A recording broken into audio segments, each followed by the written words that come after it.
হরে কৃষ্ণ। সমস্ত দর্শকবৃন্দ এবং ভক্ত যারা আছে তারা তো জানে আমাদের এই জড়জগতে একটা জিনিস নিয়ে খুবই মানুষ বিভ্রান্ত। সেটা হলো ভক্তি করতে গেলে কি নিরামিষ খেতে হবে? মাছ মাংস খেয়ে কি ভক্তি করা যায় না? তাতে কি ভগবান সাড়া দেবে না? এরকম হাজার প্রশ্ন আমাদের থাকে। তা অনেক দিন অনেক কিছু চিন্তা করে অনেকে দেখি কেউ এরকমইও দেখা যায়, যারা অনেকে আছে যারা গলায় তুলসীর মালা তিলক কেটেও আমিষ গ্রহণ করছে। জানি না তারা কোথায় থেকে এই শিক্ষা অর্জন করেছে, ভগবান জানে। সাধারণ মানুষ খায় সেটা একটা ঠিক আছে, তারা জানে না কিংবা তারা জানার চেষ্টাও করে না, সেটা অন্য জিনিস। কিন্তু জানাকে আছে ভক্ত হয়ে, মানে সাধু সে যে তিলক কেটে এবং গলায় কণ্ঠিমালা পরে তারাও আমিষ গ্রহণ করছে, এটাকে ঠিক মানে আমার খুবই মেনে নিতে পারি না। কেন? এটা হলো আমরা সাধুরাই সাধু বেশে সেই কি বলে যে রাবণ সাধু বেশে এসে মা সীতাকে হরণ করেছিল। তা বর্তমানে দেখা যাচ্ছে রাবণ তো ঘরে ঘরেই রাবণ। আমরা রাবণ হয়ে ঘুরে বেড়াচ্ছি সাধু বেশে। এইসব নানা কুকীর্তি করে থাকি। কুকীর্তি আমার কাছে আমার একটুখানি অন্যরকম চিন্তা ভাবনা, যে আমি যদি এসব করব, আমার কাছে কত চুরি যদি করব, তাহলে কাজ কেন করব? সেটা চুরি করব না। আর কাজ করে সঙ্গে সঙ্গে আবার সেটাখানে চুরি করব, সেটা ঠিক না। সাধু হতে কেউ তো বাধ্য করেনি আমাদেরকে। আমাদের ভালো চেয়েছে, ভালো ভেবেছি, ভালো পেয়েছি, তাই বৈষ্ণব যে, বিশেষ করে বৈষ্ণব যে কালচার, সেটাকে আমরা গ্রহণ করেছি। কিন্তু এই বৈষ্ণব পোশাকটা পরে অসাধু কাজ করা, এটা একেবারেই ঠিক না আমার মনে হয়। ব্যক্তিগত মত আমার, কারোর অন্য মত থাকতে পারে। তবে একটা জিনিস দর্শকদের বলছি, আমি যেই ভিডিওটা করছি এটা আমার ব্যক্তিগত, এবং আমি একজন ইসকনের ভক্ত। আমি জগৎগুরু ছিল প্রভুপাদের ভক্ত। আমার আরাধ্য গুরুদেব, ওনার কৃপায় অনেক কিছু আমি জানতে পেরেছি, অনেক কিছু শিখতে পেরেছি, এবং আমার ইসকনের আরও যারা আমার শিক্ষাগুরু আছে, ওনাদের থেকে অনেক কিছু জানতে পেরেছি, শিখতে পেরেছি। ওনাদের থেকে আরও জানার চেষ্টা করছি, সেটা কিঞ্চিত যতটুকু জেনেছি। কারণ আমার সেই বোধগম্য নেই যে আমি অনেক কিছু জানতে পারবো, আমার নিজের সেই ক্ষমতা নেই আর কি। তাই এই ভিডিওতে যদি কোনো আমার ভুল ত্রুটি হয়ে থাকে, অনিচ্ছাকৃত আর কি, সেটা পুরোপুরি দায়ী আমি। এর সঙ্গে আমার ইসকনের কেউ দায়ী না, আমার জগৎগুরু প্রভুপাদ। কেন অনেকে বলে থাকে এই তো ইসকনের ভক্ত, দেখো এরকমই ভুলভাল বলেছে। অ্যাকচুয়ালি আমি যেটা, ওই জন্য আমি আগে থেকে বলে দিচ্ছি যে ইসকনের ভক্তরা এই বলেছে ওই বলেছে। আমি যেটা ওই জন্য বলে দিচ্ছি আগে থেকে, যে এর মধ্যে যদি কোনো ভুল ত্রুটি থাকে, সেটা আমার নিজের অকৃতজ্ঞতার জন্যই হয়তো সেটা হয়েছে, আমার অজ্ঞানের জন্য আর কি। সেটা হয়তো ভুল হয়ে যেতে পারে। তাই আপনারা এটা নিয়ে যদি কিছু বলার থাকে আমাকে বলতে পারেন, কিন্তু আপনাদের কাছে জড়ো হাতে আরেকবার বলে দিচ্ছি, ক্ষমা চেয়ে নিচ্ছি। যদি কোনো ভুল হয়ে থাকে সেটা আমারই ভুল। এটা আমার এর সঙ্গে কোনো ইসকনের কোনো ব্যাপার নয়, এবং ইসকনের কোনো আমার প্রভুপাদ, জগৎগুরু প্রভুপাদ, ওনার শিক্ষার কোনো ভুল নেই। আমার যে গুরু ভ্রাতারা আছে, আমার যে শিক্ষাগুরুরা আছে, ওনাদের শিক্ষার কোনো, কেন ওনারা যতটুকু যা দেওয়ার ওনারা আমাদের দেয়, কিন্তু আমরা নিতে পারি না।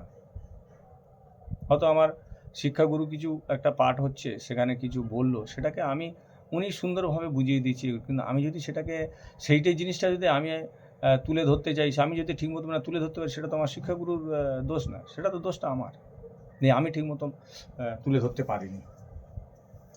তাই এই জন্য আপনাদের কাছে আগে থেকে ক্ষমা চেয়ে নিচ্ছি, যদি কোনো ভুল ত্রুটি থাকে সেটা আমারই ভুল। তা এই নিয়ে অনেকগুলো ভিডিও আমার হবে, আমি অল্প অল্প করে জানাবো, এক একটা প্রশ্ন এক একটা উত্তর আমি দিতে থাকবো। বিভিন্ন প্রশ্ন আছে এবং উত্তরও আছে, আপনারা অবশ্যই ফলো রাখবেন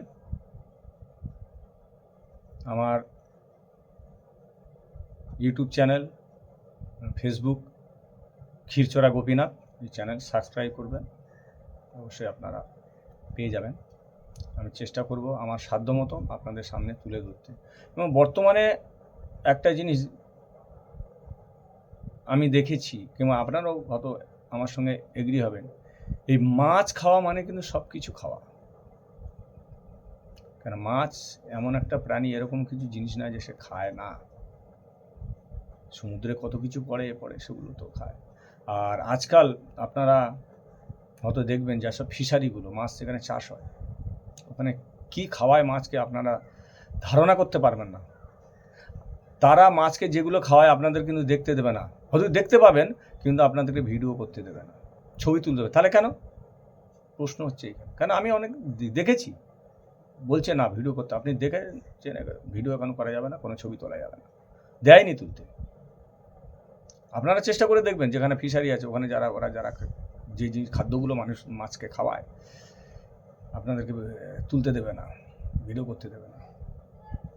আর সেই মাছগুলো আমরা খাচ্ছি, চিন্তা করে আমরা মাছ খাচ্ছি, তার সঙ্গে কত কিছু না খেয়ে নিচ্ছি, তার সঙ্গে অনেক শরীরের ক্ষতি, অনেক কিছু হচ্ছে, অনেক রোগ ব্যাধিও হচ্ছে। এগুলো আপনারা চিন্তা করেন। শুধু মাছ নয়, এই যে পোলট্রির যে মুরগিগুলো, এগুলো অ্যাকচুয়ালি আমাদের শাস্ত্রেতে এগুলো তো খাওয়া নিষেধ। কারণ সেগুলো তা হচ্ছে প্রত্যেকের আলাদা আলাদা খাদ্য আছে, মানুষের খাদ্য আলাদা আছে, যেমন জীবজন্তুদের আলাদা আলাদা খাদ্য আছে, মানুষের জন্য আলাদা খাদ্য আছে।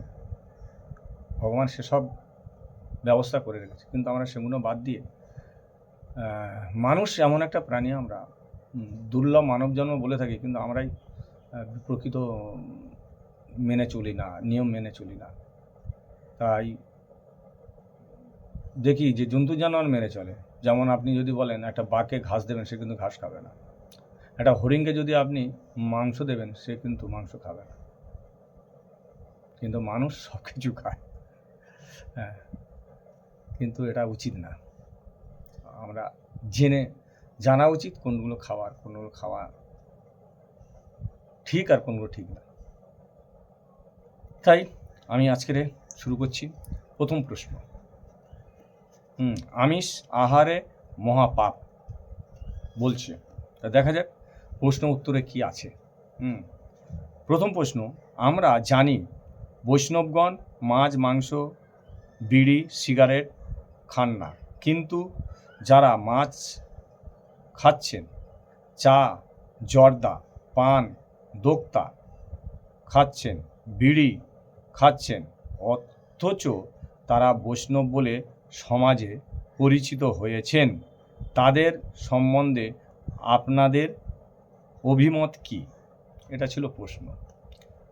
উত্তর শুনুন। আমিষ আহার, মাদক দ্রব্য সেবন, তাস, জুয়া এবং অবৈধ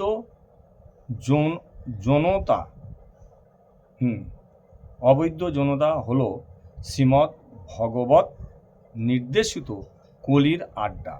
কি বলছে? শ্রীমদ্ ভাগবতের নির্দেশিত কলির আড্ডা, সেখানে কলি বাস করে সেখানে। এগুলি ভক্তির পথের প্রতিবন্ধক, মানে ভক্তির পথে বাধা আর কি। তাই এগুলি অবশ্যই বর্জনীয়। যারা নিজেদের বৈষ্ণব বা মহাপ্রভুর ভক্তরূপে পরিচয় দেয়, তারা যদি কলির চেলা হওয়ার প্রয়াস করে তবে তারা অসৎ। তাদের সঙ্গ অসৎসঙ্গ বৈষ্ণব রূপে পরিচয় দানকারী। এই রকম অপসম্প্রদায়ের নামও আমাদের পূর্ববর্তী আচার্যগণের গ্রন্থাবলীতে দেখা যায়। সচ্চিদানন্দ শ্রীল ভক্তিবিনোদ ঠাকুর মোট 13 প্রকারের অপসম্প্রদায়ের নাম উল্লেখ করেছে এবং তাদের সঙ্গ এড়িয়ে যেতে শুভাকাঙ্ক্ষী জনদের কঠোরভাবে নির্দেশ দিয়েছেন। যেমন 13খানা সম্প্রদায়ের নামের কথা ভক্তিবিনোদ ঠাকুর বলেছে। তাদের নাম বলছে আউল, বাউল, কর্তাভজা, নেড়া, দরবেশ, সাই, সহজিয়া। এই সহজিয়াটা মানে খুবই আছে আর কি। সখী, ভেকি, স্মাত্ত, জাত, গোসাই, অতিবাড়ি, চূড়াধারী, গৌরাঙ্গ নাগরী, তোতা কহে এ 13 সঙ্গ নাহি করি। এদের সঙ্গে না করতে। এছাড়াও চরণপালি, দুলাল চাঁদি প্রভৃতি অসৎ সম্প্রদায়ের নাম পাওয়া যায়। হরে কৃষ্ণ। আজকের ভিডিওটা একটুখানি বড় হয়েছে, কেননা প্রথম ভিডিও তো। তা প্রশ্ন উত্তর, প্রথম প্রশ্ন 1 নম্বর প্রশ্ন 1 নম্বর উত্তর পেয়ে গেলে, এরপরে আরও প্রত্যেক দিন আমি চেষ্টা করব যে একটা করে প্রশ্ন একটা করে উত্তর ভিডিওতে ছাড়তে। হরে কৃষ্ণ, হরে কৃষ্ণ, কৃষ্ণ কৃষ্ণ, হরে হরে, হরে রাম, রাম রাম হরে। জয় শিল প্রভুপাদ কি জয়। তবে আরেকবার বলে দিচ্ছি, আমার এই ভিডিওতে কোনো যদি ভুল ত্রুটি থাকে, আমার যে ভিডিওগুলো ছাড়ব তার প্রত্যেকটা ভুল যদি কিছু হয়ে থাকে আমি তার দায়ী। হরে কৃষ্ণ। আর যদি মনে করেন যে হ্যাঁ জানার ইচ্ছা আছে এবং আরও কিছু আপনাদের জানার ইচ্ছা আছে, তা আমার এই চ্যানেলকে সাবস্ক্রাইব করবেন, অবশ্যই পেয়ে যাবেন। হরে কৃষ্ণ, কৃষ্ণ কৃষ্ণ, হরে হরে, হরে রাম, রাম রাম। ভগবান আপনাদের সুবুদ্ধি দিক, সুখে থাকুন, ভালো থাকুন। হরে কৃষ্ণ।